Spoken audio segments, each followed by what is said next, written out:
Welcome to Sports Focus. Don't mind, we got the same thing on. What?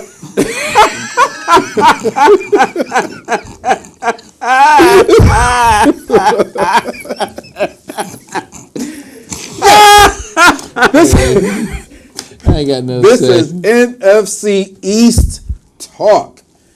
Yes, the glamour division.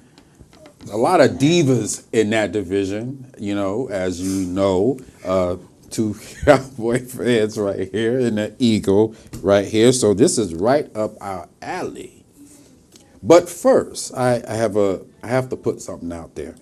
I was watching the network, NFL Network, and they had this show, the top 10 NFL dynasties. Now, we had a show about dynasties. You know, we only did 5, but they put the 90s Bills in the top 10.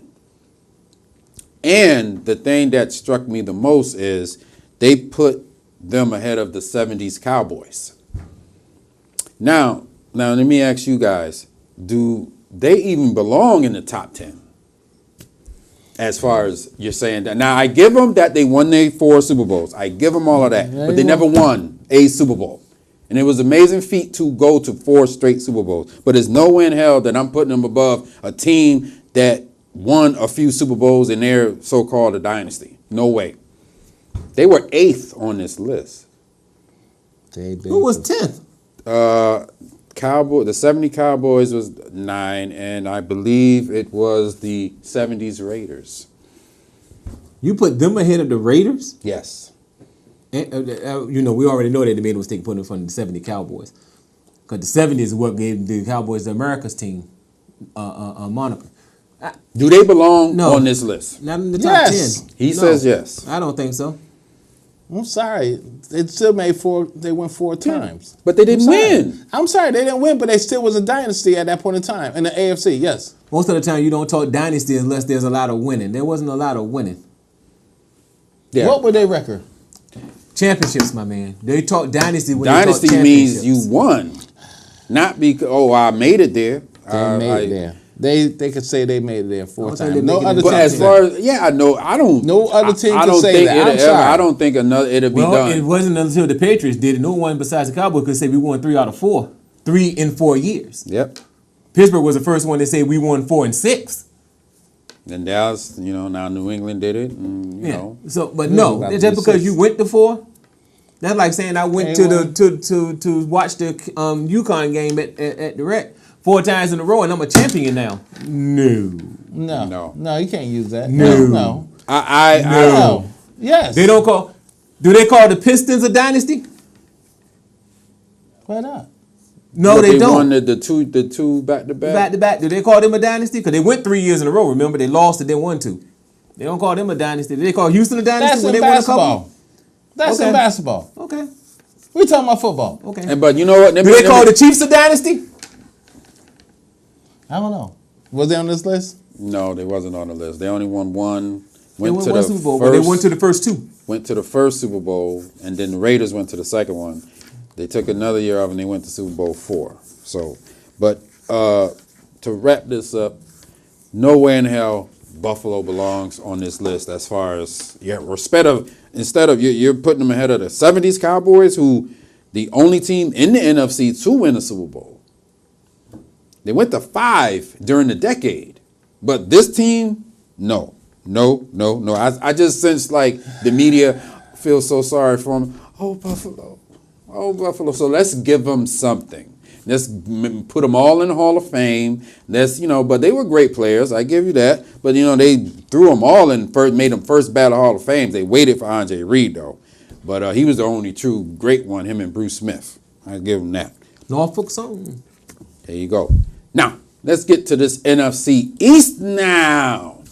Woo! Eagles, Cowboys, Redskins, and them Giants. Now, let's talk about each positions in the NFC East. Let's get with the divas now. Let's get them out the way. Broads. Dez and Beckham. Yeah. You got Brandon Marshall with the Giants also. But my little sneaky one is this Crowder from Washington. Now, if you had those 4, and I'm not even any from Philly because we don't know about Alshon Jeffrey and Torrey Smith yet. But if you had the pick between the Dez, Beckham, Marshall, and Crowder, who would you take? Beckham. Beckham, he's explosive. He's a bad.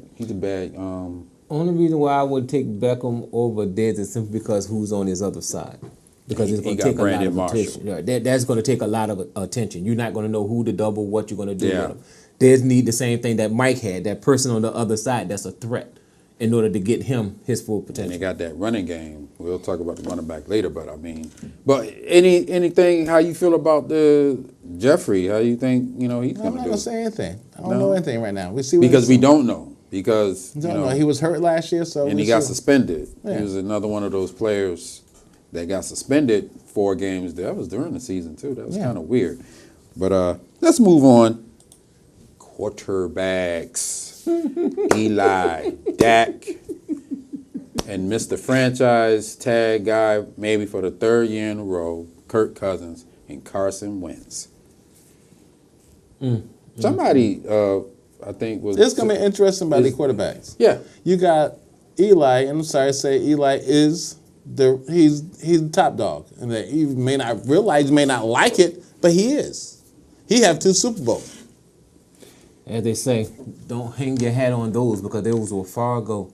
The biggest thing about you just said that. You just said that. The biggest thing about the 4th. No. What did I say? I said you can't hang your hat on those simply because they were a while back. The biggest thing with him is how his line is going to do because Eli can't throw on his back. He got 2 good weapons.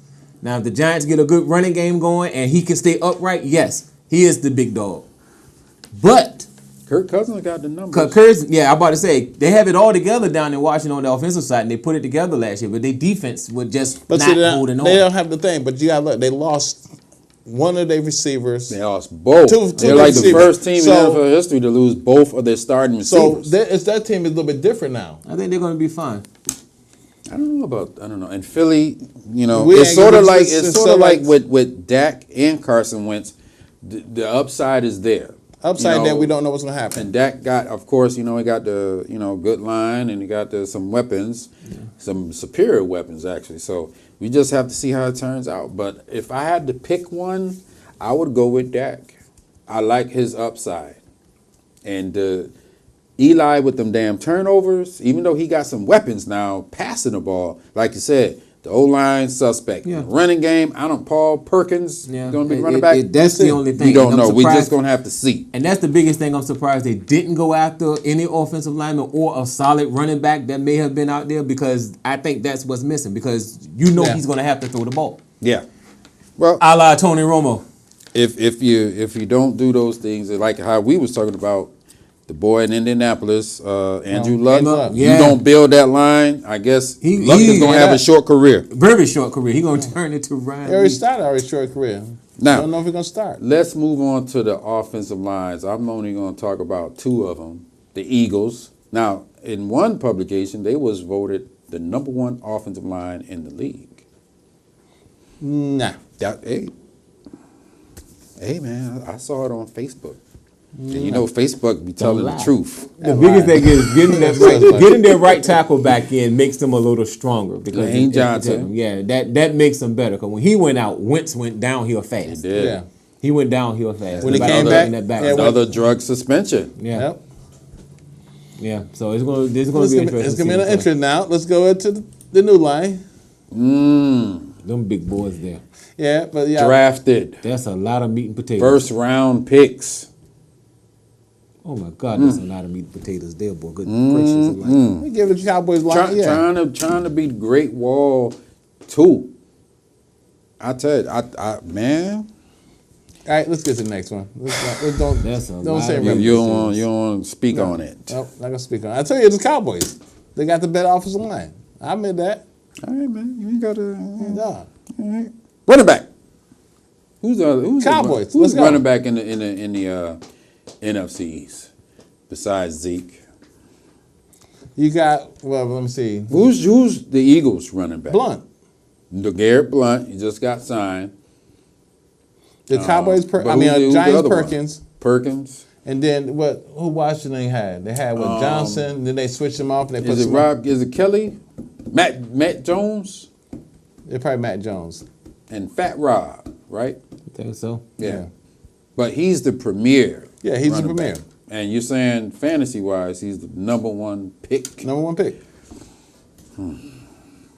So I guess I need to find a way to get that number one pick. If you want Zeke, whoever wants Zeke, you gotta hopefully get that number one pick, which nobody really wants the number one pick. But now I don't know because all of what we talked about, line, quarterback, receivers. Let's go. Next one. There ain't no next one. You see, we got taking up this damn time, man. Dang. He's stretching this out. You see what the damn time. Now the defenses. The defenses. You got the foreskins out in Washington. They need a little bit on defensive line, work on defensive line. And then you got the Cowboys. Yeah, secondary is weak. Secondary. And no pass rush. Well, the biggest thing is they really got rid of those guys and starting off fresh and new and young on the back end of that defense. So it's going to be interesting. But like I said before, if you don't have nobody who sit up there can get up that middle and make any pressure, it doesn't matter who you have on the corner. I like what the Cowboys did finally. They got themselves a big boy, Stephen Pay, to push that pocket, and they got in the draft. They also got another big boy. They can feel that if they want to play this Tampa 2, because I'm tired. I am so tired of watching the Cowboys. Right, their DNs, they're so-called pass rushers. They run around in the ends, right? But then here comes the quarterback. He just steps up because there ain't no push in that pocket. We'll see how that turns out. We'll speak on that defense another time. We got the Eagles. No. The best defense. No, we got the Eagles. They was also a pretty solid defense. They got Brian, but they got this young man right here. But no, the best defense. But the best defense, I would say, is the Giants right now from what they did last season. The weird thing is they suck all the time in the first half of the season, but they do bring it together. That's exactly what happened last season. Yeah. Because remember, they just got that all these new players, and they sure turned it on. And you got Landon Collins. Just offense didn't play that well. Yeah. Now you left the offensive line looking like crap. So Eli's throwing from his back heel, or he's closing his eyes and throwing up a Hail Mary, praying to God that somebody don't throwing the ball. If they can't run it, then we're gonna have a problem. Himself so he won't get a concussion. I'm surprised he hasn't been concussed. Washington's head coaches in this division now. You got Jay Gruden. Your coach, Doug Peterson. Ben McAdoo. Looks weird. And then the reigning coach of the year, what's his name? Carrot Top. Carrot Top. Oh, man. He got the coach of the year. Carrot Top. His name is Jason Garrett. Carrot Top. Y'all said that at the same damn time. That's unbelievable. Now, when you look at these coaches and you look at these teams in this division, I know we haven't really got much as far as seeing them play in the preseason or anything. Going into the season, who you think's coming out? Here's the problem I say with Carrot Top. Since we're talking about coaches, he been in a lot longer than the rest of them. And there's still no playoff victories. Only a couple of appearances under his belt. So, you got a point there about Carrot Top. This division. If my thing is the Giants, I feel like since their defense is pretty much already set, if they can get something on the offense, protect Eli stop throwing all these interceptions, the Giants could be a big time problem. You got Spagnuolo. I can't pronounce his name. Spagnuolo. Yeah. He's disciple for Jimmy Johnson, who was the Eagle defensive coordinator, who used to terrorize defense. That defense is terrifying. We're going to see how everything turns out. And, folks, that's all the time we have for you. Thank you very much for joining us, and have a good one. Peace.